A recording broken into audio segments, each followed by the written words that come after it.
Bueno, quiero invitarte a que tomes tu Biblia y me acompañes al libro de los Salmos, al Salmo 2. Y quiero traerte un mensaje titulado Nuestro Rey Soberano. Quiero comenzar a leer este salmo presentándolo ante tus ojos de nuevo, reintroduciéndolo a tu corazón, volviéndolo a presentar a tu corazón, y después pasaremos esta hora analizando cuidadosamente el Salmo, Salmo 2. Esta es la palabra inspirada, inerrante e infalible del Dios viviente.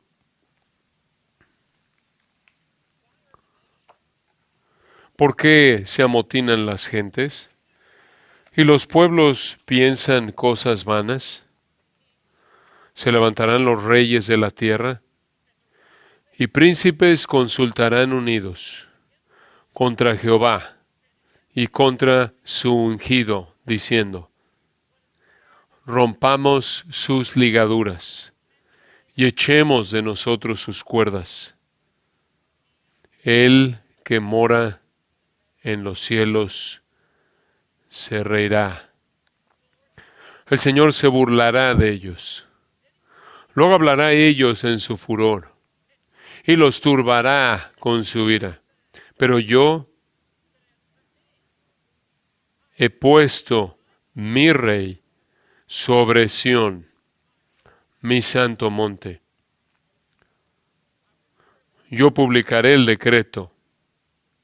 Jehová me ha dicho: mi hijo eres tú, yo te engendré hoy.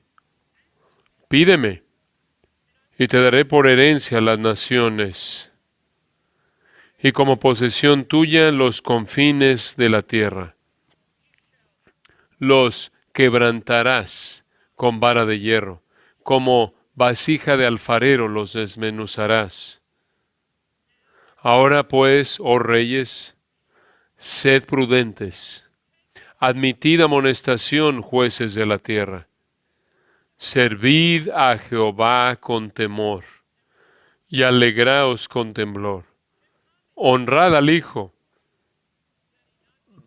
para que no se enoje, y perezcáis en el camino, pues se inflama de pronto su ira. Bienaventurados todos los que en Él confían. Vivimos en un mundo hostil que está en guerra con la verdad de Dios. Este es un día en el que las restricciones morales de la palabra de Dios están siendo deshechas por la cultura impía en la que nos encontramos. Nuestra sociedad está empujando los límites morales como nunca antes. Nuestro día haría de Sodoma y Gomorra que se sonrojaran. Lo que antes era impensable es ahora algo sin censuras y sin filtros. Lo que antes se aborrecía, ahora es aplaudido. La impiedad del hombre ahora está saliendo por los límites de todos lados. El hombre está empujando los límites a nuevos límites que jamás antes se habían imaginado en nuestra sociedad. La nueva moralidad simplemente es la inmoralidad antigua con esteroides. Esto es precisamente lo que leemos en el Salmo 2. Aquí está la depravación total de la raza humana en rebelión en contra de Dios y de su Hijo. Es este salmo el que explica lo que vemos que está pasando a nuestro alrededor, la rebelión del mundo en contra de la ley de Dios y en contra del Hijo de Dios. Aquí está la explicación de la revolución sexual que vemos en nuestro día. Además, aquí está la respuesta de Dios. Aquí está Dios hablando la verdad, pero no es Dios hablando exclusivamente en amor, sino que más bien es Dios también hablando en enojo y en furia. Dios habla en amor al final de este salmo, pero Él también habla en ira. Y este es un salmo en el que el Señor habla claramente.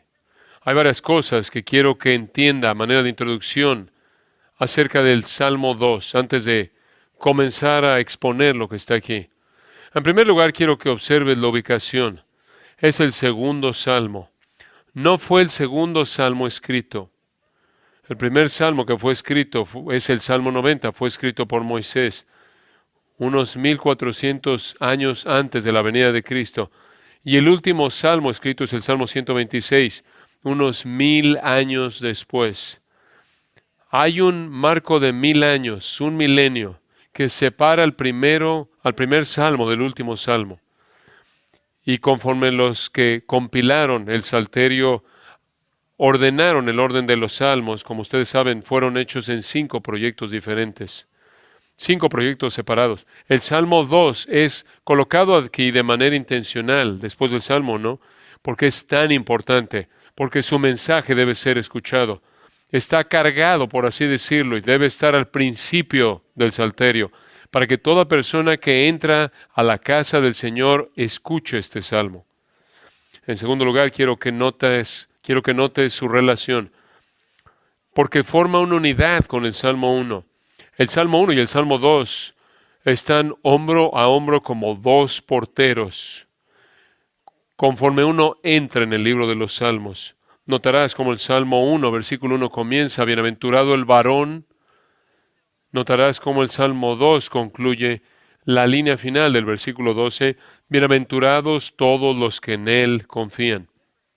Esa es una figura de dicción llamada inclusio, para incluir. Y esa pequeña frase, bienaventurado, opera como extremos en torno a estos dos salmos. Deben ser leídos juntos. De hecho, probablemente en un punto estaban combinados y han sido separados. Entonces, hablan con una voz. En tercer lugar, notarás sus divisiones. Hay 4 estrofas de 3 versículos cada una. Y cada una de las estrofas presenta 4 escenas vívidas con 4 oradores diferentes. Su autor son autores duales. El autor secundario es David, según Hechos 4, versículo 25. El autor primordial es Dios, el Espíritu Santo, según el mismo texto. Su cumplimiento es tanto cercano como lejano. El Salmo segundo tiene un cumplimiento cercano en el día de David, y creemos que este salmo era leído en la coronación, en uno de cuando se coronó a uno de los reyes de David. Cuando llegaban al trono, este salmo se leía porque el rey es el ungido. En el versículo 2, en contra de Jehová es ungido. Y recordarás que un ungido fue el que lo hizo. Esto es, Samuel ungió a David, simbolizando la capacitación del Espíritu Santo para ayudarle a cumplir con sus tareas de rey. Pero más que un cumplimiento cercano en los días de los reyes de Israel, también hay un cumplimiento lejano que vemos claramente en el Nuevo Testamento, conforme mira hacia adelante al Hijo de David mayor, el Señor Jesucristo mismo. James Montgomery Boyce, quien se mencionó antes, escribe: si cualquier salmo puede ser considerado apropiadamente como mesiánico, es este salmo. Fin de la cita. Su importancia es obvia. El Salmo 2 es uno de los salmos más citados por los escritores del Nuevo Testamento.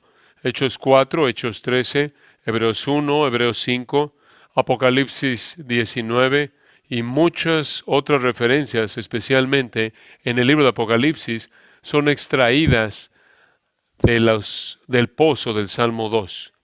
Entonces, conforme vemos el Salmo 2, quiero darte la perspectiva panorámica o el bosquejo para que sepas hacia dónde nos dirigimos.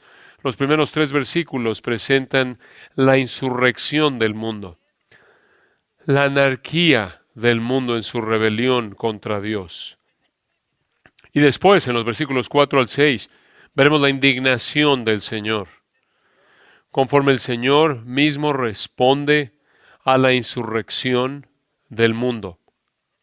Y después, en los versículos 7 al 9, la herencia del Hijo. Habrá un legado que será transmitido del Padre al Hijo, conforme Él reclama su herencia desde los fines de la tierra.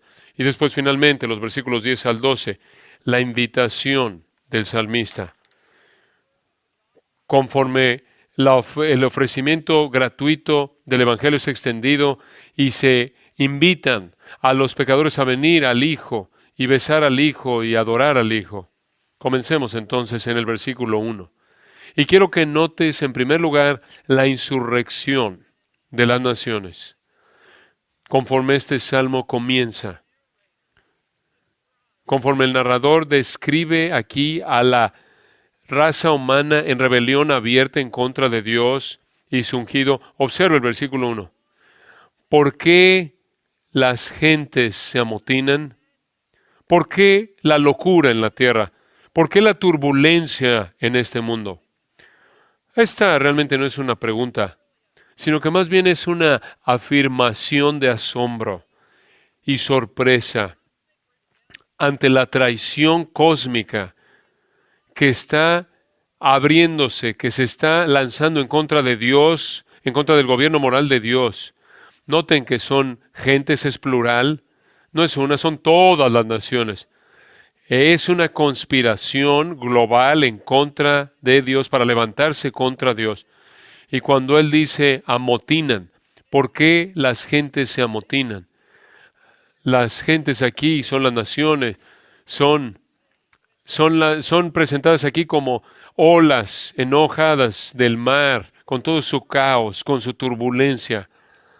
Esta no es una resistencia silenciosa en contra de Dios, sino que es una rebelión abierta, que es fuerte, turbulenta, ruidosa en contra de Dios. Y dice, ¿y los pueblos piensan cosas vanas? Los pueblos aquí representan a todos aquellos que están afuera del reino de Dios. Pueblos está en el plural y representa a la totalidad de la raza humana independiente del Padre y el Hijo. Y están pensando, están tramando, están diseñando planes, están tramando en su impiedad diabólica, levantándose en contra de Dios. Y dice, ¿por qué están pensando cosas vanas? Está condenado al fracaso desde el principio. Es fútil, es en vano, es algo insensato, no tiene esperanza, es necio. Este intento por parte de la raza humana de levantarse en contra del gobierno y la ley de Dios. Versículo 2, se levantarán los reyes de la tierra, son aquellos que guían a las naciones y guían a los pueblos. Se levantarán los reyes de la tierra y ellos se levantan en contra de Dios. Los reyes aquí representan a todos los grandes gobernantes mundiales de la escena mundial. Se oponen a Dios y guían en esta oposición en contra de la ley moral de Dios. Son desafiantes, son atrevidos. Y dice después, y príncipes consultarán unidos. No pueden ponerse de acuerdo en la economía, no pueden ponerse de acuerdo en la política, no pueden ponerse de acuerdo en tratados internacionales, pero lo que pueden ponerse de acuerdo es cuando se unen en uno contra Dios. Son intolerantes de Dios. Ellos consultan unos con otros, colaboran. Ellos se aconsejan el uno al otro en contra de Dios y su ungido. El ungido en el día de David era el rey de Israel para levantarse contra el rey de Israel, levantarse contra la teocracia de Israel, levantarse contra el rey de Israel, quien estaba a cargo de los asuntos de la nación. Y habla aquí, en el día de David, de las naciones que rodeaban a Israel, conforme se levantaban en contra del pueblo de Dios. Pero también mira hacia adelante aquel que sería el Mesías, quien sería el Cristo, quien sería el que sería ungido con poder por el Espíritu Santo, para cumplir con la obra de Dios. Aquí aquí hay una anarquía global en contra de Dios, y esto es lo que están diciendo. Rompamos sus ligaduras y echemos de nosotros sus cuerdas. Es lenguaje metafórico. Ellos no quieren ser atados, amarrados por Dios. Ellos no quieren estar bajo la influencia restrictiva de lo que Dios ha diseñado para la familia, cuál es el plan de Dios para la salvación, lo que Dios planea para la tierra. Ellos no quieren estar amarrados por la ley moral de Dios, no quieren tener nada que ver con ella y no quieren ser restringidos por Dios para el plan de vida de Dios para la vida. Este es un panorama de la historia humana. Este es el comentario inspirado de Dios de los efectos de la depravación total en el mundo entero. Esta es la historia humana en una cápsula, comenzando con Adán y Eva en el huerto y extendiéndose hasta el final mismo de los siglos. Esta es la historia mundial a 30,000 pies de altura. Este es el panorama global de la historia humana. Y esta es la generación de la época del salmista. Y esta es la generación que crucificó a Jesús. Y esta es toda generación sucesiva desde ese entonces. Y esta es la generación en los últimos días, inmediatamente precediendo la venida de nuestro Señor y Salvador Jesucristo. Conforme este mundo se va a unir en contra del Dios Todopoderoso y en contra del Señor Jesucristo. Yo creo que esto es lo que vemos a nuestro alrededor en esta hora misma. Estamos viviendo la realidad de los versículos 1 al 3. Aquí está la rebelión de esta generación actual, buscando quitarse las ligaduras que las amarran, que los restringen. Esta es la anarquía de este día actual. No quieren ya estar confinados a un hombre casado con una mujer de por vida. Aquí está la turbulencia que vemos a nuestro alrededor en la sociedad. Está clamando por la eutanasia, por el aborto, por las operaciones transgénero, por la homosexualidad, por el lesbianismo, por la pornografía, etcétera, etcétera, etcétera. Esto es lo que enfrentamos. Esta es la realidad del mundo en el que predicamos la palabra de Dios. Y esta es la realidad de la cultura y sociedad que nos rodea. Conforme buscamos levantar la bandera del Señor Jesucristo y extender la obra del reino de Dios, está este tsunami que viene en contra de nosotros. Esta es la insurrección del mundo. En segundo lugar, quiero que observes la indignación del Señor. Porque el Señor no toma esto a la ligera. En respuesta a las jactancias arrogantes del hombro, Dios ahora habla. Es Dios hablando y es aterrador.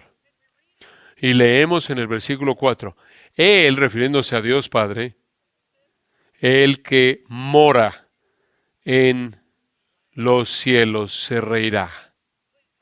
Nota, si eres tan amable, el mora o se sienta.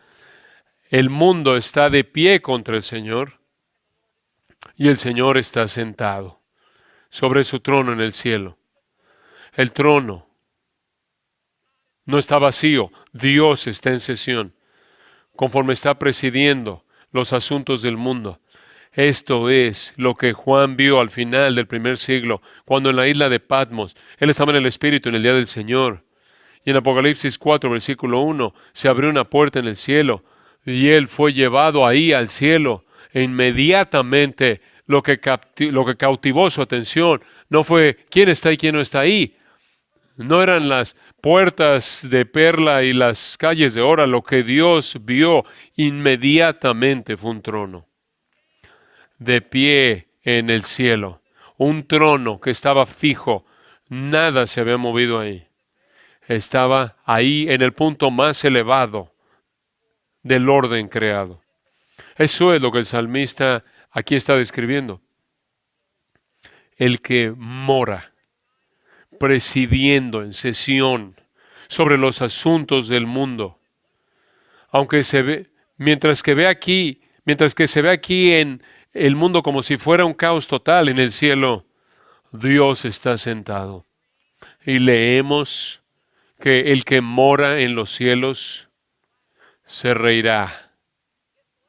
Sí, se ríe, pero no es la risa de gozo, no es la risa de algo simpático, sino que es la risa de burla y ridículo.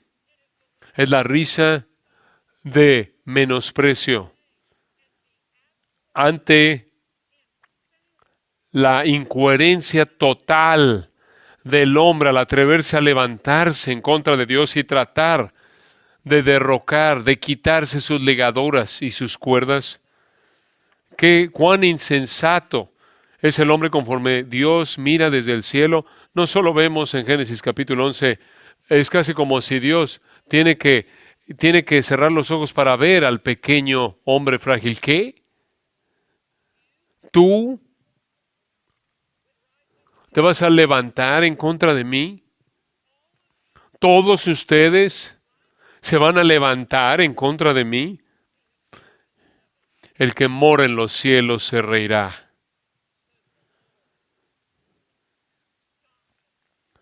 El Señor se burlará de ellos, dice. Y ves aquí cómo es representado aquí como el Señor en el hebreo Adonai, lo cual significa el soberano. Solo hay un soberano en el universo, versículo 4, y es el que ocupa su trono. Él es el déspota. Él es el gobernante con autoridad suprema. Y el salmista va a continuar a describir la autoridad suprema que Dios ejerce sobre el mundo entero. En el Salmo 33, versículo 8. Que toda la tierra tema a Jehová. Que todos los habitantes del mundo estén en asombro de Él. Porque Él habló y fue hecho. Él mandó y existió. Jehová anula los consejos de las naciones. Él frustra los planes de los pueblos. El consejo de Jehová permanecerá para siempre. Los planes de su corazón de generación en generación. Y más adelante en el Salmo 103, versículo 19. Jehová estableció en los cielos su trono y su reino domina sobre todo. Proverbios 21, versículo 1. El corazón del rey está en la mano de Jehová, como los repartimientos de las aguas, a donde quiere lo inclina. He ido por el río Nilo en Egipto, y he visto a los granjeros ahí en las cuencas del río, conforme abren sus canales para que el agua salga fluyendo del Nilo a su tierra.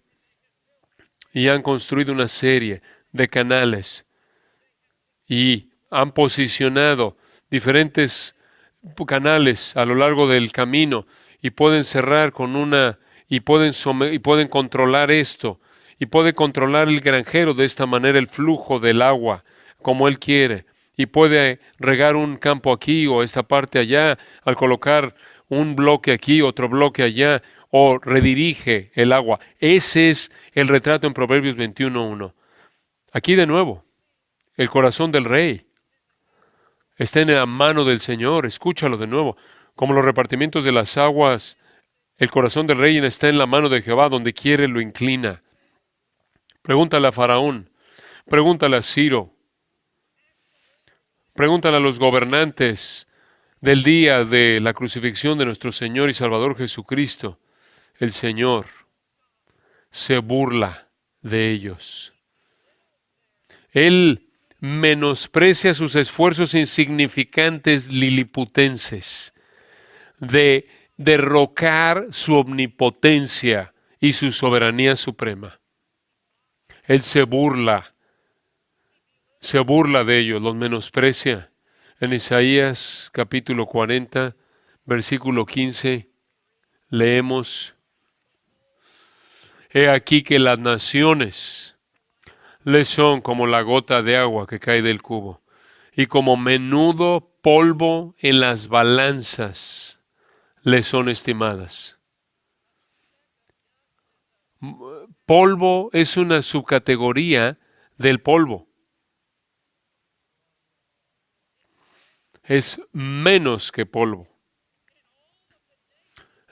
Y todas las naciones juntas de manera colectiva, todo juez, todo rey, toda persona, son como menudo polvo cuando todas se juntan. Permíteme volverlo a leer. He aquí que las naciones le son como la gota de agua que cae del cubo y como menudo polvo en las balanzas le son estimadas. He aquí que hace desaparecer las islas como polvo. Y después leemos en el versículo 21. ¿No sabéis? Es una pregunta retórica, lo cual significa, claro que sabes esto. Si estás respirando, sabes esto. Si tienes dos células del cerebro que se tocan entre tus oídos, ¿sabes esto? ¿No sabes? ¿No sabéis? ¿No habéis oído? ¿Nunca os lo han dicho desde el principio? ¿No habéis sido enseñados desde que la tierra se fundó? El que está sentado sobre el círculo de la tierra, cuyos moradores son como langostas. Él extiende los cielos como una cortina, los despliega como una tienda para morar. Él convierte en nada a los poderosos y a los que gobiernan la tierra hace como cosa vana, como si nunca hubieran sido plantados, como si nunca hubieran sido sembrados, como si nunca su trono hubiera tenido raíz en la tierra, tan pronto como soplen ellos se secan. Y el torbellino los lleva como hojarasca. ¿A qué, pues, me haréis semejante o me compararéis? Dice el Santo. Levantad en alto vuestros ojos y mirad quién creó estas cosas. Él saca y cuenta su ejército, a todas llama por sus nombres. Ninguna faltará, tal es la grandeza de su fuerza y el poder de su dominio. Ni una de ellas fallará. Claro que Él se burla de ellos. Claro que Él se ríe ante la incoherencia y la torpeza de su intento por quitarse el gobierno de Dios de ellos. Ahora versículo 5. La burla se convierta en palabras.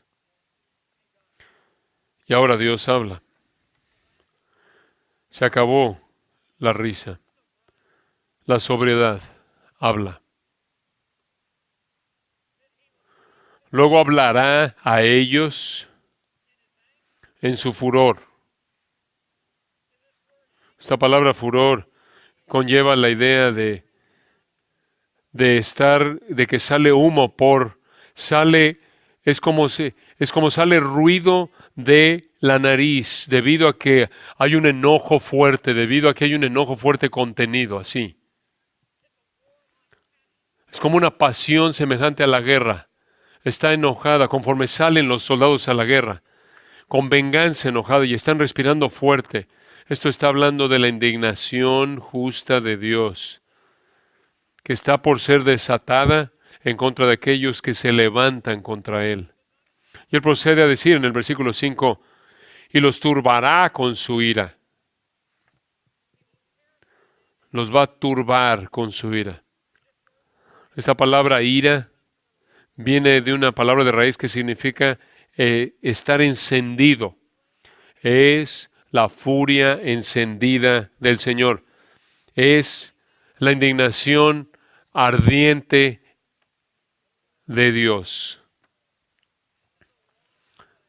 Esto está muy lejos de ríete, Dios te ama y tiene un plan maravilloso para tu vida.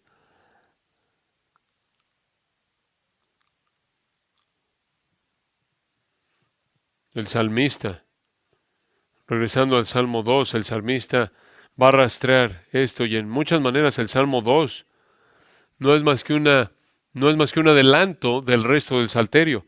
Y lo que vemos en este versículo, en el versículo 5, se lleva a los otros salmos. Observe el Salmo 5, versículo 4. David de nuevo es el autor del Salmo. Y dice, porque tú no eres un Dios que se complace en la maldad. El malo no habitará junto a ti. Habacuc va a decir, tus ojos son demasiado puros para ver la iniquidad. Versículo 5, los insensatos no estarán delante de tus ojos. Aborreces a todos los que hacen iniquidad. No solo su iniquidad, sino a todos los que hacen iniquidad. Este repudio total por parte de Dios. Destruirás a los que hablan mentira, al hombre sanguinario y engañador abominará Jehová. Observa el Salmo 7, versículo 11. Esto continúa teniendo un efecto que resuena a lo largo de los salmos. En el Salmo 7, versículo 11 leemos, Dios es juez justo, y Dios está airado contra el impío todos los días. No solo en los últimos días, sino todos los días. Versículo 12. Si no se arrepiente, Él, Dios, afilará su espada. Armado tiene ya su arco y lo ha preparado. Spurgeon dice en el Tesoro de David, cuando Dios arma su arco y tiene ira ahí y deja que salga, Dios nunca falla. Observe el versículo 13. Asimismo ha preparado armas de muerte y ha labrado saetas ardientes. Y observa el Salmo 11, versículo 4. Perdón, Salmo 9. Salmo 9, versículo 7.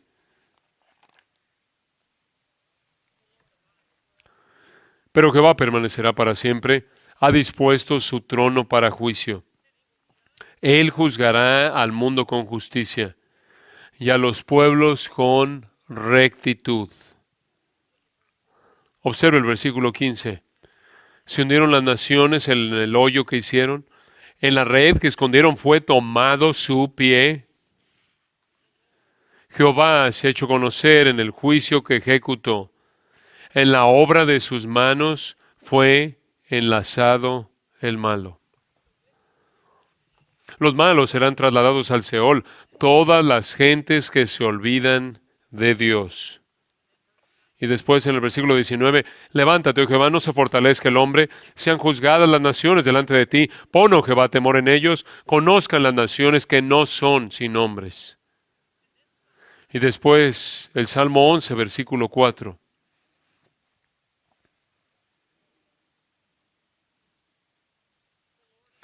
Jehová está en su santo templo. Jehová tiene en el cielo su trono.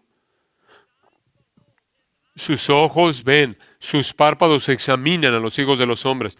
Jehová prueba al justo, pero al malo y al que ama la violencia, su alma los aborrece. Sobre los malos hará llover calamidades, fuego, azufre y viento abrasador será la porción del cáliz de ellos. Esto es precisamente lo que vemos en el Salmo 2, lo cual se presenta como eco al principio de los Salmos. Vemos que el Señor al principio del Salmo 2 va a hablar, versículo 5, les va a hablar y los va a turbar con su temor. Y esto es lo que dice Dios. Y esto es lo que dice en el versículo 6. Pero yo, lo cual es en contraste total a la anarquía de la gente. Pero yo, ellos van a hacer ese, pero Dios dice, yo haré esto, versículo 6. Y esto es lo que Dios dice que hará. Yo he puesto mi rey. Poner un rey quiere decir coronar al rey. He colocado a mi rey, he puesto a mi rey. Y a este rey se le va a dar toda autoridad en los cielos y en la tierra. ¿Y dónde será puesto? ¿Dónde será instalado? Sobre Sión, mi santo monte. En la época de David, este era Jerusalén, pero en En últimas, habla en las alturas, habla de las alturas del cielo, de la Sión celestial, en donde se encuentra ahora el Señor a la diestra del Padre. A pesar de los intentos del mundo de quitarse las cuerdas y las ligaduras de su reinado, Dios se mueve hacia adelante con sus propósitos y planes en la tierra, sin importar cuánto estén turbados, no importa lo turbulento que sean los tiempos, Dios es incambiable, Dios es inmutable y Dios ha establecido a su Hijo en el trono a su diestra.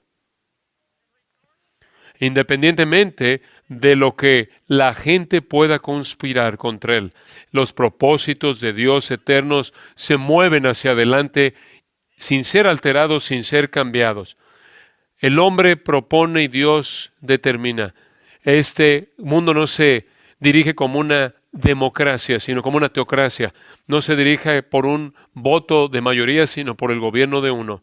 En el cielo no hay congresos.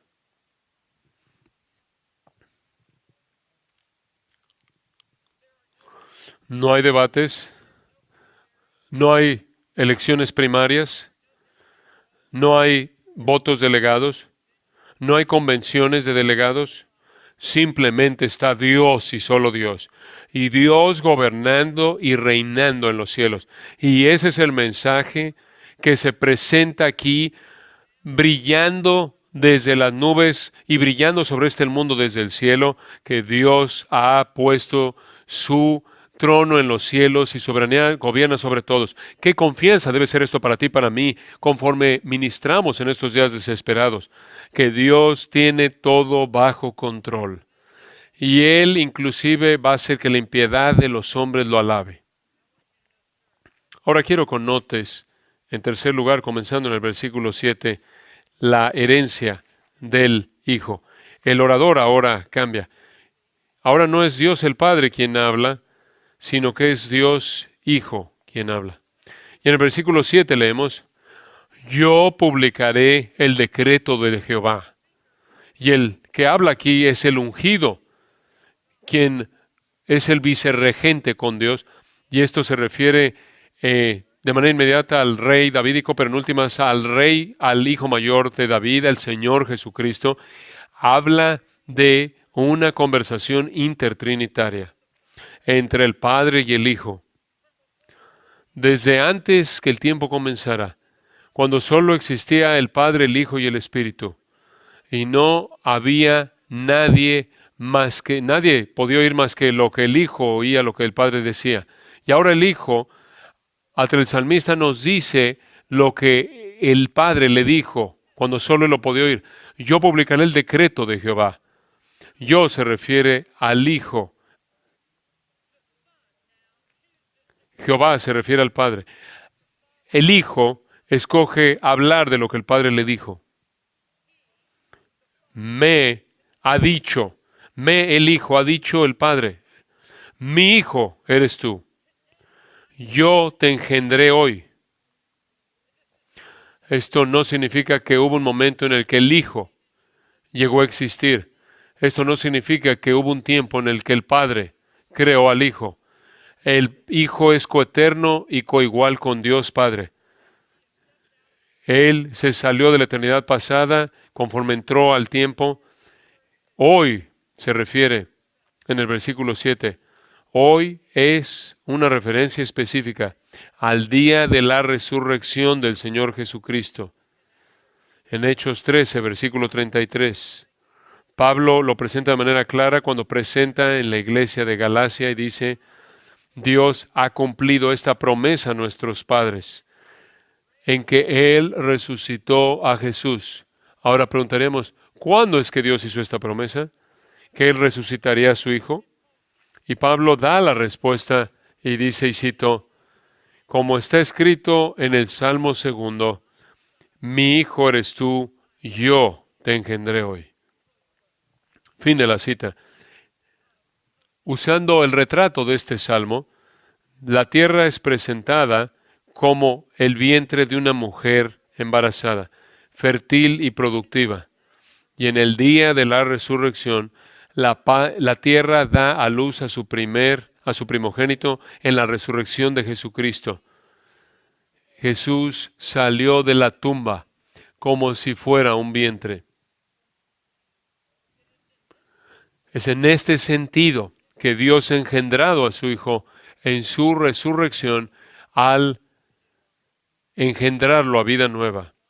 En Hebreos 1, versículo 5, indica aún más que el Salmo 2:7 está conectado de manera inseparable con la exaltación de Cristo que sigue a su resurrección. En Hebreos 1, versículo 3 dice, habiendo hecho la purificación de los pecados, se sentó a la diestra de la majestad en las alturas, siendo mucho mejor que los ángeles, teniendo un mucho mejor nombre que ellos. Porque ¿a cuál de los ángeles dijo Dios jamás, tú eres mi hijo, hoy te engendré hoy? El Padre le dijo esto al Hijo en la ocasión de su resurrección, su ascensión, su exaltación y su coronación. Tú, mi Hijo eres tú. Y el Salmo 110, versículo 1, el Señor dijo a mi Señor, siéntate a mi diestra hasta que haya puesto a tus enemigos por estrado de tus pies. Ellos rechazaron a Cristo, sin embargo Dios lo resucitó. Lo sepultaron en la tumba, Dios lo coronó en las alturas, en el Dios en su mejor forma, el hombre en su mejor forma. Efesios 1, versículo 20, Dios resucitó a Cristo de los muertos y lo resucitó, lo resucitó a la diestra en los lugares celestiales por encima de todo dominio, potestad y todo nombre que es nombrado. Salmo 2, versículo 9. Filipenses 2, 9. Por lo cual exaltó hasta lo sumo y le dio un nombre que es sobre todo nombre, para que en el nombre de Jesús todo nombre, toda rodilla se doble, y toda de los que están en los cielos, en la tierra y debajo de la tierra, y toda lengua confiese que Jesús es el Señor para gloria de Dios Padre. Estos son los propósitos de Dios que están extendiéndose independientemente de lo que este mundo hace. Así que ve el versículo 8. Esto es lo que el Hijo oyó decirle al Padre. Esto es lo que el Hijo oyó del Padre. Pídeme. Esto es lo que el Padre le dijo al Hijo. Pídeme y te daré por herencia las naciones. Estas naciones que están en turbulencia, estas naciones que están en rebelión, estas naciones que están en anarquía, estas naciones que están en revuelta. El Padre dice, pídeme y te daré por herencia las naciones. Y después él añade, y como posesión tuya los confines de la tierra. No habrá nación excluida. No habrá ninguna persona, ninguna nación omitida. Hasta los confines de la tierra todo será entregado en manos del Hijo ungido de Dios, el Señor Jesucristo. ¿Y qué hará el Hijo con esta herencia? ¿Qué es lo que el Hijo hará con estas naciones enojadas? Versículo 9 nos dice, tu Hijo, los quebrantarás. Esto es lo que el Padre le dice al Hijo. Esto es lo que el Padre le manda al Hijo. Los quebrantarás con vara de hierro. Este es el cetro que es colocado en la mano derecha de Dios Hijo, conforme está a la diestra de Dios Padre. El cetro es una vara de hierro. Y el Padre le dice al Hijo, como vasija de alfarero los desmenuzarás. Como vasija de alfarero los desmenuzarás. Una vez que esté en el trono a la diestra del Padre, el Hijo tiene la obligación dada por el Padre de destruir a las naciones desafiantes. Esto mira hacia adelante al juicio final, al fin del tiempo, en Apocalipsis 19, versículo 15, y la imagen es de tomar un pedazo de vasija de alfarero que es frágil y débil y es despedazada con una vara de hierro en 1000 pedazos. La vasija es indefensa contra la vara de hierro en ese día, para que, como dice Hebreos 10:30, la venganza es mía, yo daré el pago y de nuevo Jehová, el Señor, juzgará a su pueblo. Horrenda cosa es caer en manos del Dios vivo. Spurgeon dijo, la ira de Dios no termina con la muerte. Esta es una verdad esta es una verdad que el predicador no puede mencionar sin temblar, sin preguntarse por qué no tiembla más. La eternidad del castigo es un pensamiento que aplasta el corazón.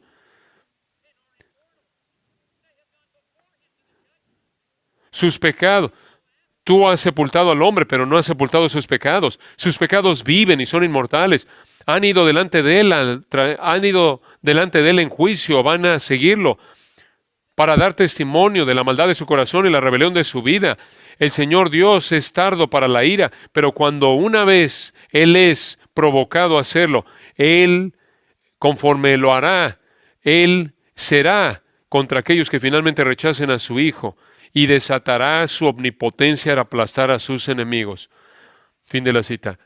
El Hijo recibirá las naciones de los confines de la tierra y serán colocadas en sus manos. Conforme continúan en su rechazo y desafío y rebelión, Él va a tomar el cetro encomendado a Él por el Padre, representado por esa vara de hierro, va a aplastarlos y va a condenarlos para siempre, por los siglos de los siglos. Y estoy de acuerdo con Jonathan Edwards, en base a Apocalipsis 14:10, que el Hijo estará en el infierno aplicando la ira en contra de los que estén ahí, de los condenados. Entonces observa finalmente la invitación de Cristo, la invitación de gracia. Esto es como al final de Pecadores en manos de un Dios enojado, y estás ahí colgado, estás pendiendo de un hilo como de araña, de telaraña, a punto de caer en el infierno. Y conforme Edwards al final dice, pero la puerta está abierta, hay una puerta de gracia, hay una puerta de esperanza para los pecadores, para que vengan y escapen de su destrucción inminente. Y eso es lo que vemos aquí en esta estrofa final, comenzando en el versículo 10. El orador vuelve a hablar, vuelve a cambiar. El que habla aquí, el salmista mismo, ahora habla a favor de Dios, en nombre de Dios. A la luz de un juicio tan aterrador que le espera a estas naciones que están en contra de Dios, deben arrepentirse, deben volverse a Él, ya es ungido ahora. Entonces observa el versículo 10. Ahora, y hay un sentido de urgencia aquí. Hoy es el día aceptable de salvación. Hoy, el que endurece su corazón rápidamente va a ser quitado rápidamente y sin remedio. Ahora es el día de la gracia. Ahora hay oportunidad. Ahora, mientras que puedes venir y besar al Hijo. Ahora, pues, oh reyes, sed prudentes. Por favor, entren en juicio. Ustedes estarán sujétense al Rey de Reyes. Admitid amonestación. Jueces de la tierra. Ustedes jueces están a punto de ser juzgados, pero el juez de jueces, el juez del cielo y de la tierra los va a juzgar. Han sido citados, han sido llamados para ponerse de pie ante su corte, porque no hay una corte más alta que apelar. Esa es la suprema corte del universo. Y si continúas como estás, tienes una cita inquebrantable en el cielo. Admitida amonestación. Pon atención, sé inteligente, versículo 11. Aquí está la invitación. Servid a Jehová con temor. Cae postrado. Póstrate ante el Señor. Dale la gloria. Humíllate ante Él. Niégate a ti mismo. Cae a sus pies. Reconócelo como Señor de tu vida. Conviértete en un adorador verdadero. Cambia tus lealtades. Deja tus dioses falsos, deja tu religión falsa, deja tu vida personal y vuélvete al Dios vivo y verdadero a través de su Hijo, el Señor Jesucristo. Servid a Jehová o adorad a Jehová con temor o reverencia. Es lo que le predicará en la tribulación, conforme vuela el águila en los últimos días en la tribulación. El ángel es lo que le va a decir, adora. Cuando el ángel predique en los últimos días en la tribulación, va a decir, adoren al Señor y regocíjense con temor. Alegraos con temor, alégrate, porque hay esta oportunidad. Debes alegrarte porque la ira de Dios ha sido detenida por su misericordia. Y viene un día, hay una oportunidad para que vengas al Hijo, para que recibas al Hijo. Alégrate, porque puedes ahora adorar al Señor. Alégrate con temblor. Versículo 12, honrad al Hijo, o besad al Hijo.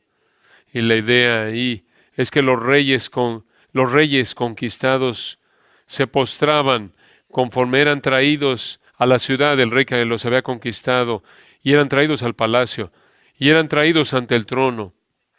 Y los reyes conquistados ahora debían besar los pies del rey victorioso y caer postrados ante él y besar sus pies, mostrando así que se estaban rindiendo a él.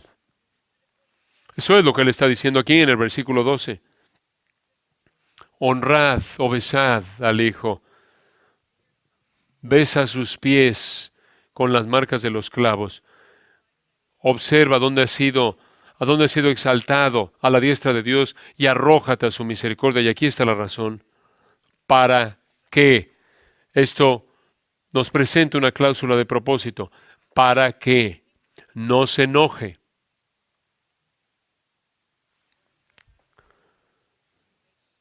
Y perezcas, pues se inflama de pronto su ira. Este no es un Cristo contento.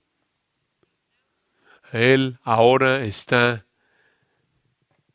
con ira y pronto será encendido con la ira que va a consumir a sus enemigos conforme Él los quebrante con su vara de hierro. Y ahora la última línea del Salmo. Está este mensaje de misericordia, este evangelio de gracia, esta extensión de perdón, de que en medio de la tormenta de juicio, ahora se extiende esta invitación, esta oferta gratuita. Dice, bienaventurados en plural. ¡Oh! La bienaventuranza. Bienaventuranza sobre bienaventuranza sobre bienaventuranza exponencial. Bienaventurados. Cuán favorecidos. Cómo han sido liberados de la destrucción, rescatados de la ruina. ¿Qué? Cuán bienaventurados todos. Aquí está el todo aquel. Las puertas del paraíso se abren a todos los que quieran venir. Bienaventurados todos. Aquí está la aclaración. Aquí está la única calificación. El único requisito para escapar la ira y entrar a la gracia y misericordia, necesitas confiar en Él. En Él se refiere al Hijo. El Hijo quien debe ser adorado, el Hijo quien debe ser besado.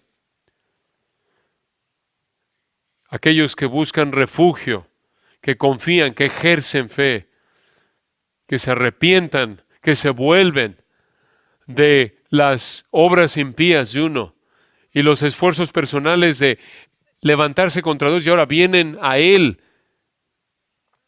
y encomendar tu alma y tu vida a este rey recientemente inaugurado y hacerlo en sumisión y bajeza, en arrepentimiento humilde. Y así como tenemos a muchos congregados aquí hoy, será imposible que todos nosotros pudiéramos convertirnos a Cristo. En una congregación tan grande de más de 3,000 personas, habrán aquellos aquí entre nosotros que todavía están afuera del reino de Dios, que son parte de estas naciones y estos pueblos que están en turbulencia contra Dios. Y el Señor te ha traído aquí por ordenando tus pasos para tu vida y por su bondad. Y si tú nunca has creído en Jesucristo, te llamo a confiar en Él, a buscar tu refugio en Él, a correr al Señor, a arrojarte en su misericordia. Porque el que a mí viene, dijo Él, no le echo fuera. Él es el amigo de pecadores, mientras que Él es el enemigo de pecadores. Su misericordia triunfa sobre su ira.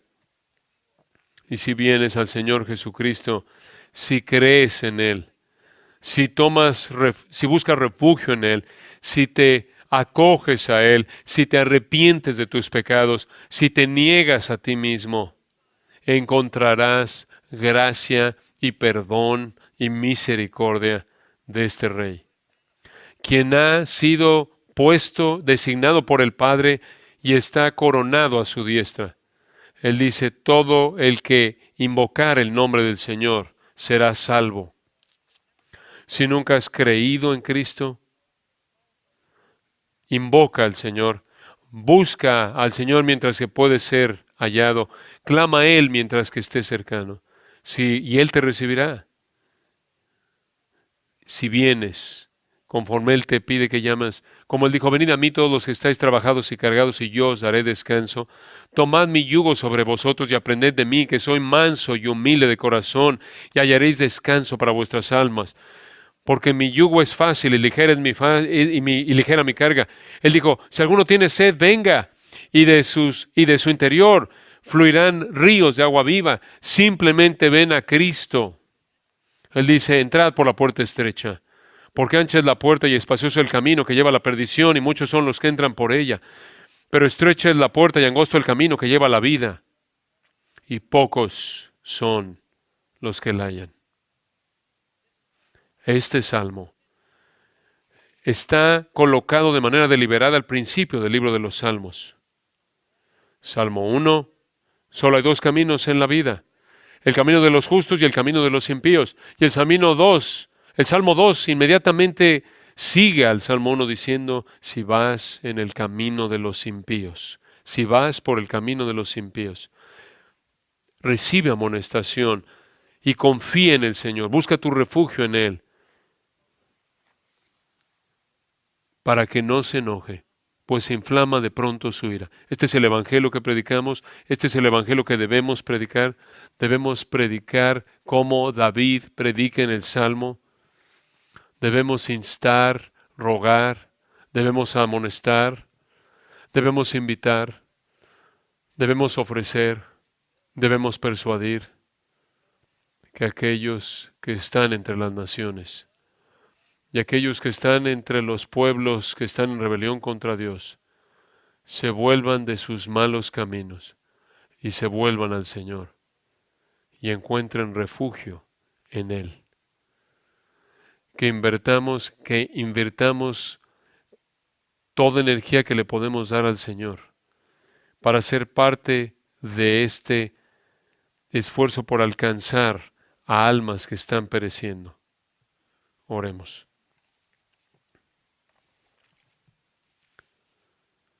Nuestro Padre en los cielos, este salmo es tan elevado, es tan profundo, tan amplio, que se extiende, estira nuestra mente, nuestro corazón. Es imposible que nosotros podamos abrazarlo en su totalidad. Padre, ayúdanos a oír verdaderamente el clamor enojado de las naciones levantándose en contra de ti.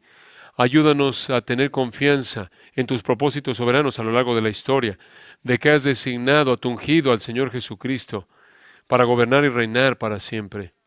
y que nuestros corazones sean cautivados, porque el Hijo heredará estas naciones y las desmenuzará con vara de hierro. Y que vayamos a las naciones, a los pueblos, a los confines mismos de la tierra, y que los llamemos a la misericordia y la gracia que les es ofrecida en tu Hijo, el Señor Jesucristo, y que sean bendecidos y favorecidos y alabados por ti, conforme confían en tu Hijo. Padre, conmueve nuestros corazones, impúlsanos en tu voluntad. En el nombre de Jesús. Amén.